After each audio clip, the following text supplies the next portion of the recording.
Hi hello नमस्कार, मैं हूं आपका दोस्त धर्मेंद्र कुमार। आप देख रहे हैं हमारा यूट्यूब चैनल। हाजिर हूं एक नई वीडियो के साथ में।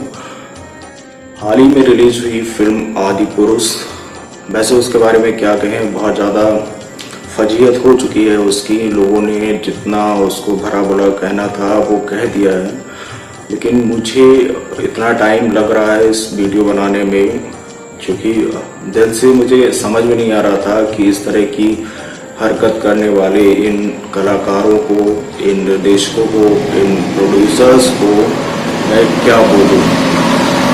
मतलब इन्होंने जिस तरीके की बदतमीजी की है, भगवान श्री राम के नाम पर मतलब कुछ भी बना देंगे। मतलब क्या है, जनता इनको क्या लग रही है, बेवकूफ़ है। रामायण एक ऐसा सब्जेक्ट, एक ऐसा महान ग्रंथ है जिसके ऊपर पहले भी बहुत सारे सीरियल बन गए हैं और रामायण भी बन चुकी है। तो आप समझिए कि इसमें गलती की गुंजाइश बिल्कुल नहीं थी, क्योंकि हमारे जहन में बसी हुई हैं वो चीज़ें।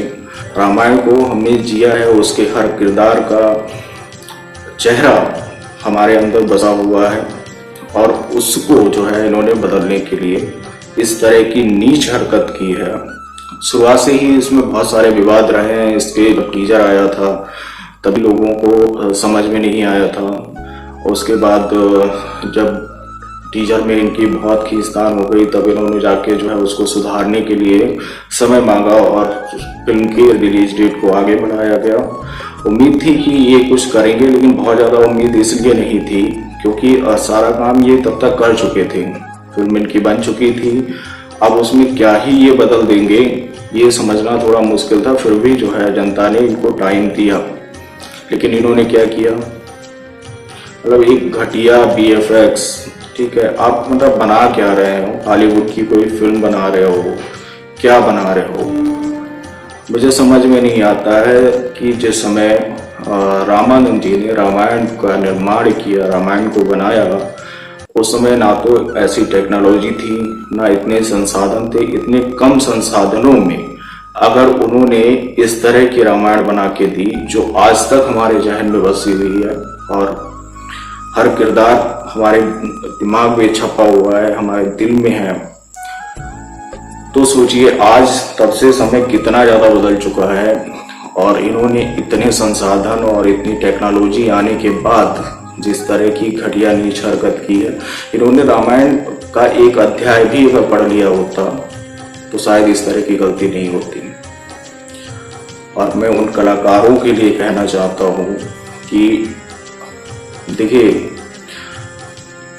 धार्मिक ग्रंथ पुराण जितने हैं, इन पे मतलब आपको अगर इन पे जो है किरदार निभाना है तो आपको उस किरदार को जीना पड़ता है, आपको वैसा सोचना पड़ता है। आप एक जो है ऊट पटांग फिल्म करने के बाद जो है आप इस तरह की फिल्म ज्वाइन कर लें, आप उसमें जो है किरदार को चुन लें कि हाँ मैं करूँगा, लेकिन क्या आप उसके साथ न्याय कर पाएंगे। रामायण हो गया, महाभारत हो गया, ये ऐसे ग्रंथ हैं और इन पर जो भी अभी तक सीरियल और जो भी फिल्म्स वगैरह जो भी बना है, उन कलाकारों ने अपनी ज़िंदगी में इन किरदारों को जिया है। अगर हम बात करें रामानंद सागर की रामायण की, तो अरुण गोविल जी ने उस किरदार को निभाने के लिए उस किरदार को जिया है और पूरी उम्र उन्होंने जिया है और बहुत कुछ उन्हें त्यागना पड़ा। आप समझ रहे हैं कि जब उन्होंने रामायण कर ली तो उनको किसी फिल्म में काम नहीं मिल रहा था, कोई ऐसे वैसे रोल जो है उनको ऑफर हो ही नहीं रहे थे। कारण था कि जो पब्लिक थी वो उनको भगवान श्री राम के रूप में देख चुकी थी और वो उनको वैसे ही देखती थी। अब उनकी जो है गलत छवि, अब हर फिल्में हैं, फिल्मों में अलग अलग तरह के किरदार होते हैं, निगेटिव होते हैं, तरह तरह की ड्रेसेस पहननी होती हैं, तरह तरह के संवाद करने होते हैं, तो वो उनके मुंह से वैसा बोलवा ही नहीं सकते। उनको वैसे ड्रेसेस नहीं पहना सकते, उनको वैसे कपड़े नहीं पहना सकते, कॉस्ट्यूम नहीं पहना सकते, और उन्होंने ये त्याग किया और उनको ये पूरे जीवन भर ये चीज़ रही कि उनको दूसरी फिल्मों में काम नहीं मिल पाया। ऐसे तमाम और भी जो भी सीरियल बने हैं, चाहे वो महाभारत हो गया हो, महाभारत की अगर बात की जाए तो उसके जो भी किरदार जिन कलाकारों ने निभाए उन्होंने अपने जीवन में वो चीज़ें की हैं। जहाँ तक अगर आपको ध्यान है तो अर्जुन का किरदार निभाने वाले जो कलाकार हैं वो मुस्लिम हैं, लेकिन उन्होंने जब अर्जुन का किरदार निभाया तो उन्होंने पूरी जिंदगी जो है उसी को जिया है और वो उसी को मानने लगे। उन्होंने हर तरह की, जब से उन्होंने महाभारत में काम किया, उन्होंने मांस मदिरा छोड़ दिया, सब कुछ मतलब त्याग दिया और उन्होंने जो है उसी किरदार को जिया। एक वो समय था जब मैं मतलब काफ़ी छोटा था तब ये रामायण प्रसारित हुई, लेकिन अभी कोविड के समय में दोबारा भी ये प्रसारित हुई, तो ये नहीं कह सकते हैं कि आज भी उसका क्रेज कम हुआ, अभी भी उसने रिकॉर्ड तोड़े हैं। इतने पहले के समय में बनी हुई रामायण अभी के टाइम पे भी जो नई सीरियल हो गए, नई मूवी हो गई, जो भी एंटरटेनमेंट की सामग्री उपलब्ध है, उन सब में भी अभी रिकॉर्ड तोड़ी है रामायण कोविड के टाइम में। तो सोचिए कि उनकी सोच कितनी लंबी थी और कब तक ये चलने वाली थी।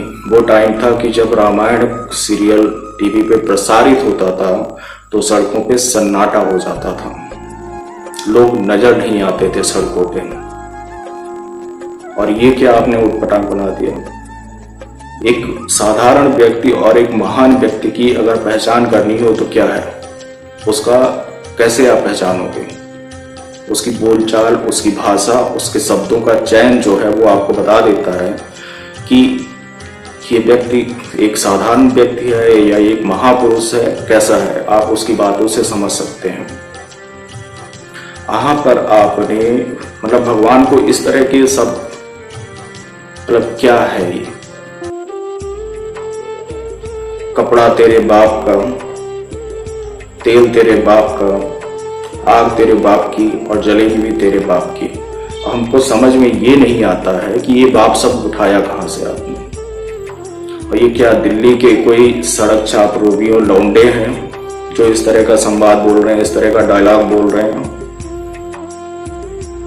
हनुमान जी से बुलवा रहे हैं आपसे ये चीज। हनुमान जी को पूरे समय में उनको कोई टच नहीं कर पाया, आप उनको लात मुंह से पढ़वा रहे हैं, उनसे इस तरह की भाषा का इस्तेमाल करवा रहे हैं।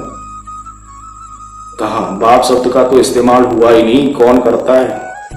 भारत की जो सभ्यता रही है उसमें अब ये हो गया, मम्मी हो गए, पापा हो गए, डैडी हो गए, डैड हो गए, पता नहीं क्या क्या हो गए।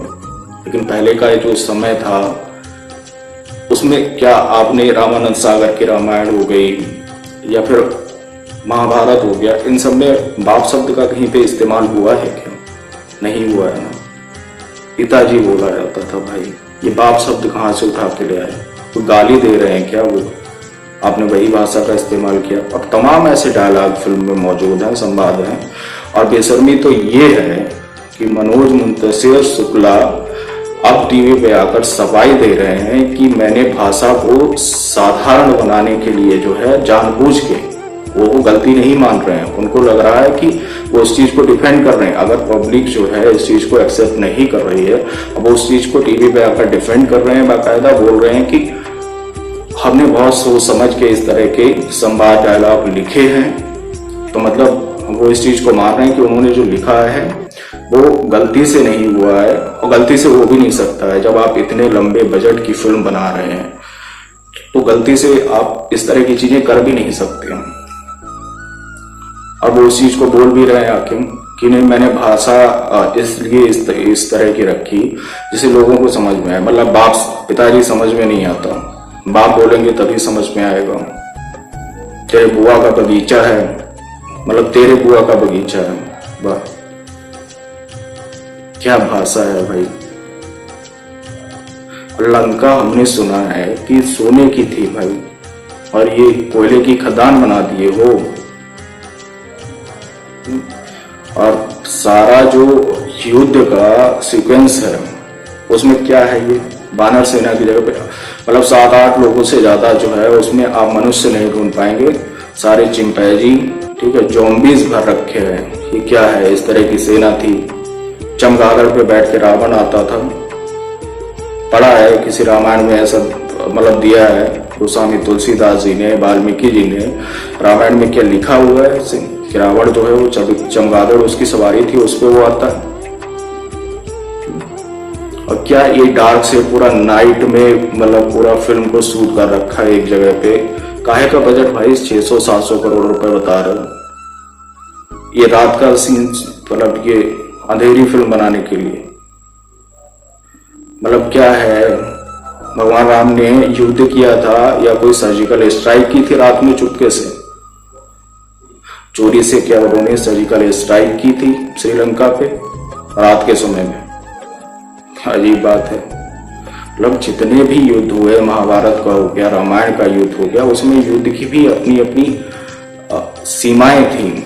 सुबह सूर्य उदय के साथ युद्ध का संकनाद होता था, शाम सूर्यास्त के बाद जो है युद्ध समाप्त हो जाता था और एक दल से दूसरे दल में लोग चले जाते थे।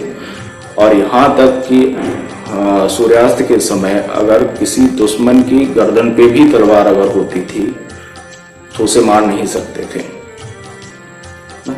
पूरा डार्क सेट कर दिया। मतलब कहाँ वो जंगल का उनका वनवास। आपने एक तो पहले शुरुआत ही गलत की। गर्मी बहुत ज्यादा है, रात में 2 बजे शूट कर रहे हैं, लाइट भी नहीं आ रही है, तो गर्मी बहुत ज्यादा है, पसीना आ रहा है। मेनली जो लोग अगर अभी शुरुआत से जिन्होंने रामायण नहीं देखी, जो न्यू जनरेशन है, जिन्होंने पिछली रामायण नहीं देख रखी है, उनको तो पता ही नहीं लगेगा आपने कहाँ से शुरू कर दिया। आप भाई थोड़ा बैक में जाके तो बताते। किसी फिल्म का पार्ट 2 आता है तो उसमें भी या तो वो फिल्म का पहला पार्ट रिलीज से पहले उसको रिलीज किया जाता है, री रिलीज किया जाता है, या फिर उसकी जो है स्टोरी दिखा दी जाती है कि अब तक, चाहे वो सीरियल हो चाहे वो किसी फिल्म में हो, वो दिखा देते हैं कि भाई पिछला आपको याद आ जाए, उसके आगे की कहानी हम कंटिन्यू कर रहे हैं। आपने कुछ बताया नहीं, कब जन्म हुआ, कैसे उनको वनवास हो गया। और वो ड्रेस क्या पहना दिया, चमड़ा। जब वो घर से वनवास के लिए निकले थे तो उन्होंने सारे जो राजसी वस्त्र थे वो त्याग दिए थे और तपस्वी के जो वस्त्र होते हैं उन वस्त्रों में वो वहां से निकले थे। चमड़ा पहन के निकले थे, थोड़े तो शर्म कर लेते। भगवान राम को, लक्ष्मण को, लोगों को चमड़ा पहना दिया और पैरों में क्या पहना दिया, मॉडर्न जूते, सैंडल। भाई खड़ाऊ पहनते थे, वो भी नहीं थी उस समय। तो जब वो वहां से निकले थे तो नंगे पैर निकले हुए थे और रास्ते में चलते चलते उनके पैरों की हालत खराब हो गई थी। आपने क्या दिखा दिया, हद है। परोज मुंतशिर शुक्ला नाम बहुत बड़ा है, ब्राह्मण हो, इतना ज्ञान नहीं है। रामायण पढ़े हैं? कोयले की लंका कहीं है? नहीं है ना। और ये प्रोड्यूसर इसके भूषण कुमार, मतलब इनको शर्म आना चाहिए। नवम राव जैसे इंसान को 1 करोड़ की गाड़ी दे दी, वसूलना था। पैसा कमाने के लिए कुछ भी करोगे, कुछ भी दिखा दोगे। शर्म करते, अपने पिताजी का ही सम्मान रख लिए होते। गुलशन कुमार जी, जब मैं बहुत छोटा था उनके साथ जब ये घटना हुई थी मुझे बहुत बुरा लगा और उस समय मुझे ये लगा था कि अब भारत में जो है ये धार्मिक फिल्में कैसे बनेंगी। उन्होंने कितनी अच्छी फिल्में बनाई, जय माँ वैष्णो, हर हर महादेव, तमाम ऐसी फिल्में हैं जो उन्होंने बनाई और लोगों ने उसको आज भी वो मतलब उनके जहन में बसी हुई हैं और उनको देखते हैं लोग। तुम उसको प्रोड्यूस कर रहे हो, उठ पटांग बादशाह है, सड़क छाप वो भगवान नहीं हो गया, सड़क छाप गुंडे हो गए, लौंडे हो गए दिल्ली के, ऐसी अभद्र भाषा यूज करेंगे और उसके बाद मनोज मुंतशिर शुक्ला टीवी पे आकर डिफेंड करेंगे कि नहीं हमने तो साधारण बनाने के लिए सिंपल भाषा का इस्तेमाल किया जिससे लोगों को समझ में आ जाए। पिताजी समझ में नहीं आता, बाप बोल दो, तेरे बुआ का बगीचा बोल दो, बहुत सही, तेरे बाप की जली ना, मतलब क्या है, मीम्स बना रहे हो।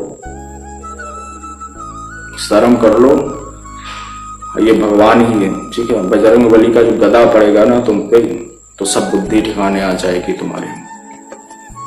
बेशरम हो गए हो। पता नहीं सेंसर बोर्ड क्या है, कैसे पास हो जाते हैं इस तरह की फिल्म। इसकी प्री स्क्रीनिंग मांगी गई थी कि फिल्म को पहले दिखाया, मुझे लग रहा बहुत सही था। उनको मालूम था कि ये जरूर कुछ ना कुछ घपरा करेंगे, गड़बड़ करेंगे। अब वही करके रख दिया। लोग हंस रहे हैं, भगवान की ऐसी भाषा होती है। भगवान राम तू तड़ाक करके बोलते हैं। और ये किसको, प्रवास को चुन लिया। आंखें सूजी रहती हैं, हैंगओवर वाली आंखें। हाँ भाई, एक्टर हैं, अच्छे एक्टर हैं, लेकिन ऐसा नहीं है कि उनका नाम इतना बड़ा हो गया तो आप जो है उनको ही रख लोगे और उसका आपको फायदा मिल जाएगा। अरे सूट तो करना चाहिए उनको। संवाद जो बोल रहे हैं, उनके चेहरे पे भाव ही नहीं है। भगवान का जो भाव ही नहीं है, जो आंखों में दिखना चाहिए, जो चेहरे से झलकना चाहिए। शब्द तो बाद में आते हैं, चेहरा और आंखें जो बयान कर देती हैं वो कहीं दिखा ही नहीं। और ये क्या आपने कृति सेनन को चुन लिया। वाह, जिसको हम देख चुके हैं ना 3 पीस में, मतलब बिकनी में देख चुके हैं जिनको, और जिन्होंने मतलब बोल्डनेस और या बाहियात हरकतें कर रखी हैं, जिनको हम पैंटी बिकनी में देख चुके हैं, उनको हम जो है सीता जी के रूप में स्वीकार करेंगे। अरे नहीं करना है भाई, फील ही नहीं आएगा उनको देख के। अब ये मत कहना सोच गंदी है, सोच कर लो। आप किसी ऐसे कलाकार को ले लेते, किसी ऐसी, जब फेमस कलाकार की जरूरत नहीं थी, नाम की जरूरत नहीं थी। रामायण अपने आप में हिट होने के लिए और चलने के लिए इतनी क्षमता रखती है, आप किसी को भी ले लेते हैं।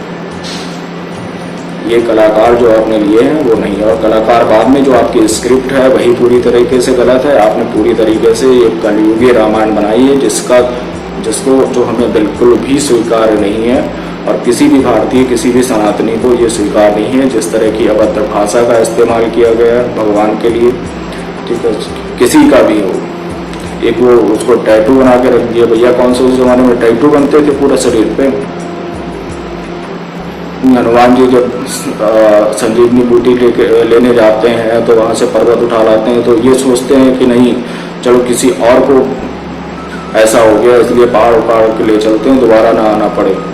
कहाँ था भैया, कहाँ से लिख के ले आए ये संवाद, कहाँ थी ये डायलॉग, कौन सी रामायण में, कौन सी रामायण, अपनी खुद की रामायण लिख लिए हो क्या। ये बिल्कुल भी स्वीकार नहीं है। बहुत कुछ सुनाना चाहते हैं इनको, और शर्म करो भूषण कुमार, ठीक है, भूषण कुमार आपके पिताजी थे जिन्होंने इतना नाम कमाया, उनका नाम मिट्टी में मत मिलाइए। मनोज मुंतशिर शुक्ला, आप एक अच्छे लेखक होंगे, लेकिन आपने रामायण के साथ जिस तरह की वाहियात हरकत की है, इसके लिए ये देश, ये जनता और ये भगवान आपको कभी भी माफ नहीं करेगा। वीडियो को बहुत लंबा हो गया और ज़्यादा लंबा खींचना नहीं चाहते हम, ठीक है।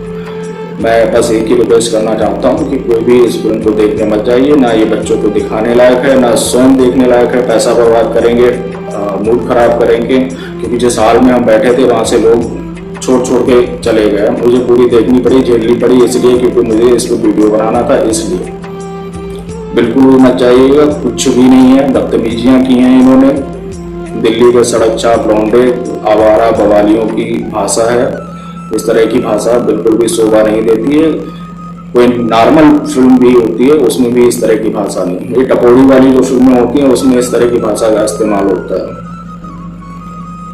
वीडियो बहुत लंबा हो रहा है, बहुत कुछ कहने को। इन्होंने गलती नहीं की है, उसमें पूरी गलती ही है। इन्होंने फिल्म आदिपुरुष बना के ही गलती कर दी। इन्होंने रामायण को ही बदल दिया। पता नहीं कौन सी रामायण कहाँ से ले आए। कोयले की लंका हो गई, चमगादड़ पे रावण आता है, सीता जी जो है राघव बोलती हैं। कब बोला भैया उन्होंने, वो प्रभु बोलती थी हमेशा। सीता जी का हरण होता है, राम जी देख लेते हैं, राम जी आसमान देख रहे हैं, हाँ सीता जी का हरण होता है। हनुमान जी कहते हैं माता मेरे साथ चलो, तुम नहीं कहते राघव आएंगे। कब भैया नाम लिया उन्होंने, कौन सी रामायण में पढ़ लिया था। ये हाथ का कंगन दे के भेज दिया। कहाँ कंगन दिया था भाई, जूड़ा था, जूड़ा बालों में लगाया जाता था उसको। कुछ भी बना दो, पैसा कमाना है बस, पैसा प्रायोरिटी है, और चाहे कुछ भी हो उसके लिए शर्म कर लो।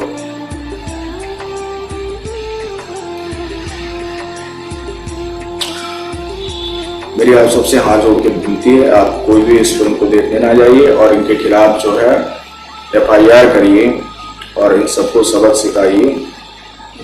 700 करोड़ 600 करोड़ जो है कमाने के लिए जो है इन्होंने दुगना करने के लिए जो है इस तरह की वाहियात हरकत की है। कोई भी फिल्म देखने मत जाइए, कोई जाने की जरूरत नहीं है, घर पे रहिए। जो रामायण हम देख चुके हैं वही वास्तविक रामायण है। अरुण गोविल आज भी जहाँ कहीं भी जाते हैं, एयरपोर्ट पे जाएं, कहीं भी स्पॉट हो जाते हैं, लोग अभी भी उनके पैरों पे गिर जाते हैं।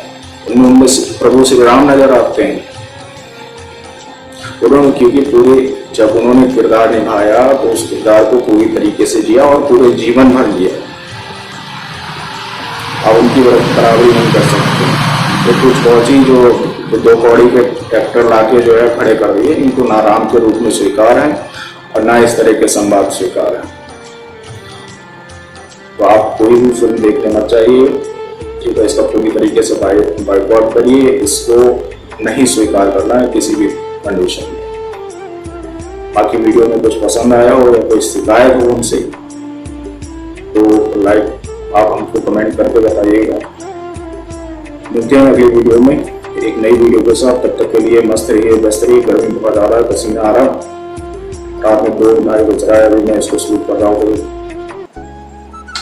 कुछ नहीं, बस देर से लेके आ रहा है वीडियो, ठीक है। मिलेंगे अगली वीडियो में, तब तक के लिए मस्त रहिए, व्यस्त रहिए, स्वस्थ रहिए। मिलते हैं अगली वीडियो में। जय हिंद, वंदे मातरम।